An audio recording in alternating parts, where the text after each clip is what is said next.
Yeah, first and foremost, what's it like being back with BGSU, back with the team, and everything of this weekend so far? Michael? It's special. It's always good to get back together with this group. We get together every 5 years as a group, but getting in this type of setting, getting everybody back to Bowling Green in this environment has been very special. It's been a special day today. There's a bunch of us came in last night. We had a special time last night, not only at the game here, but afterwards telling stories. And of course, every year you get together, those stories change. But again, it's, the group is a special group. And every time we get together, it's a lot of fun, but it's always a special occasion. Yeah, a lot of great memories. It's been a number of years since I've been back at campus, and just driving in, the campus looks so much more vibrant, and the expansion of new dormitories. And we had a chance to speak to one of the business school. We merged with Hannah Hall. It was fabulous to see, but it's great to be here. Some of the relationships we've had now 40 years in the making, and I always get thrills thinking about this team that went into a national championship game in '84 and just kept going of overtimes and overtimes. And I remember our athletic director, Jack Gregory, was there, and he was so ecstatic and during the overtime periods because we come off that flood. And it was just monumental, I think, for all of us that were involved in it. Yeah, Coach, what do you kind of think about telling your team going into all those overtimes? Message change in the locker room after, overtime 3, then overtime, not really. Just let's go win a hockey game. And but it was, I was tired. I wasn't even playing. I just imagine what Mike Pikul, and it's too bad we couldn't have our other captain here. Wayne Wilson was coaching at RIT, and so we had a game tonight. But the two captains were inspirational guys for us, and they did a tremendous job motivating the players. But when you get to that point, everybody knows what's at stake, big shiny trophies. And so it's great to see Bowling Green come across and get the win there. Don Woods gets inducted in the BGSU Hall of Fame. What did he mean to the program and everything of that sort? He meant a lot. We went through the process and saw that he got inducted, and it's well deserved. He was there for many of us over the years that he was here, but he was like a father figure to us. He took care of us. He put us in our place when we needed to be put in place. He made sure that we had the right equipment, we were taken care of, and that's important because we didn't control that. He did, but he was one of the guys that I think that everybody looked up to. They respected. He earned that respect and meant a lot to the team. Yeah, I think that our mandate from the coaching staff with everybody's important. We wanted to have all stars in every category, and certainly we had those 3 or 4 players that were going to be all Americans, but everybody had a role to play. We wanted you to, be an all-star in that role. Whether it's the equipment guy like Don Woods, the trainer, the managers, and Don certainly fit in that mode. Coach, this wasn't your first job, but as far as competing for national titles and conference championships, it seems like this is really where it took off for you. How did this '84 team and your time here at Bowling Green shape who you became over the next 30, 40 years? Next 10 years, 30, 40, well.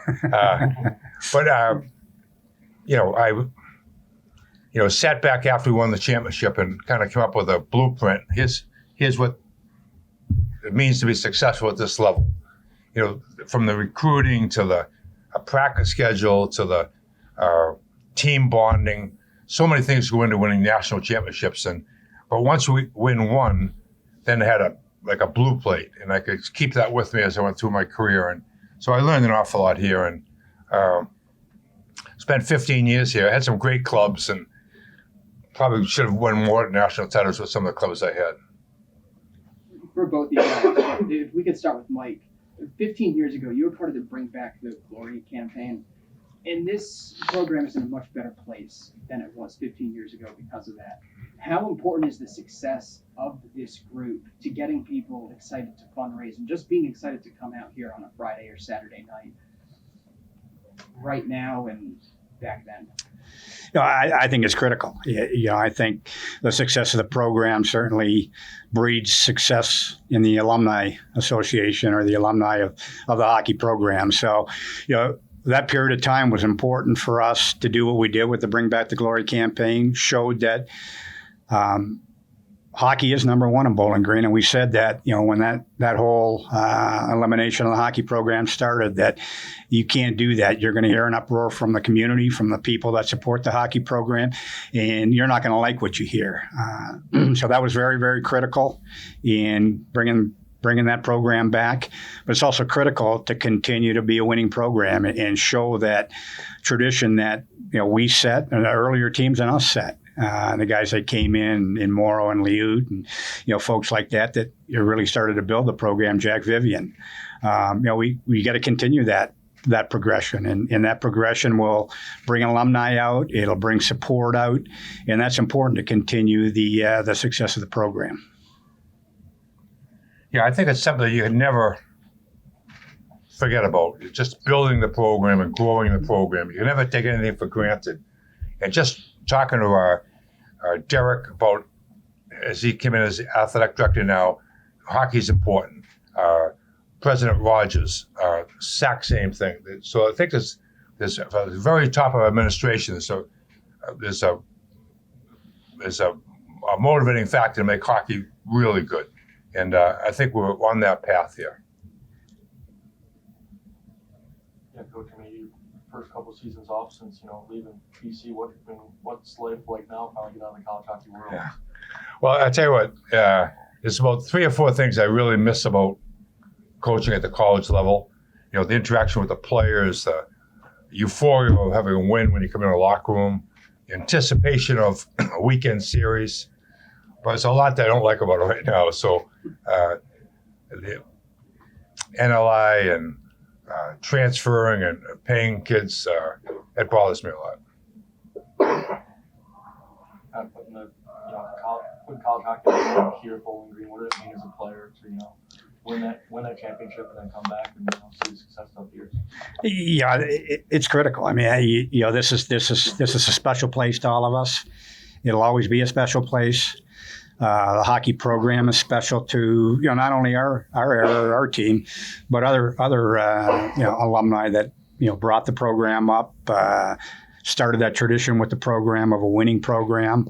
Back in the early '80s when Coach York came, it was one of the most respected programs in college hockey, and that's what we want to get back to. And that's the legacy that we want to make sure that we leave and the classes after us leave as we continue to move forward. When it comes to legacies, there's a lot that's been written and spoken about your legacy since you've retired, but a lot of that pertains to Boston College. There's not nearly as much about Bowling Green. When people look back at your time at Bowling Green, what do you want them to remember most about your legacy? Well, I spent 7 years at Clarkson University also, and they're all special to me. I think he was a good, honest coach.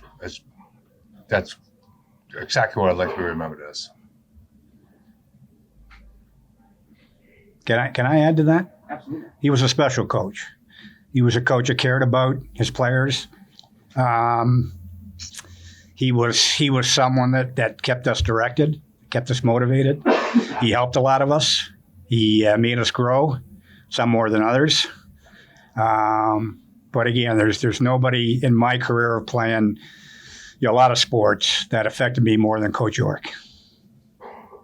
I don't know if you've been in Ty Eigner's office, but right behind his chair, the photo that's plastered to the wall is a photo of the national championship team and you.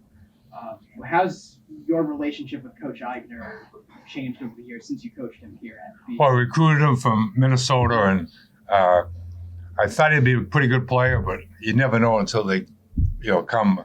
And I think his talent level was fine for our program, but his character was off the charts and really helped us as a captain. But I got to get into that photo. I haven't seen that. I'll ask him when I get invited to his locker room.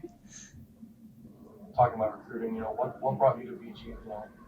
Coming here as a student and as an athlete, what kind of drew you to come and play here? It all started with recruiting. I visited 3 schools. When I finally made my Bowling Green visit, I met the coaches, met a lot of the teammates or the team members.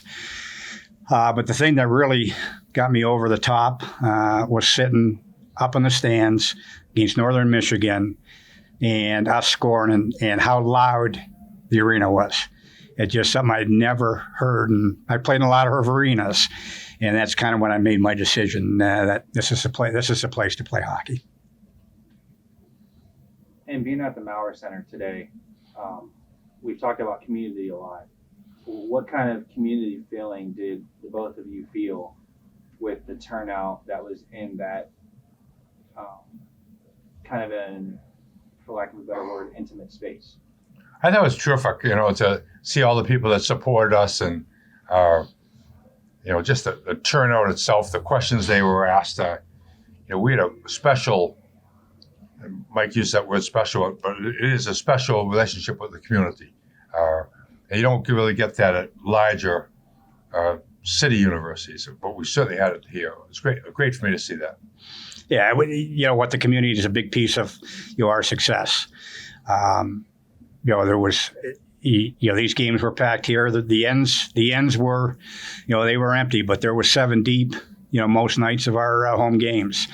But there was more that would travel to our away games and supported us and talked to us. And, it was a great environment to be in. And the community should be proud of what they've done for this program and will continue to do because they're an important piece of this program. As you guys have gotten back together, and maybe if you've spoken to Derek Vandermeer, have there been discussions about how to grow this program even more? I talk to Derek about that all the time. We've always got to talk about it. We've got to talk about doing different things.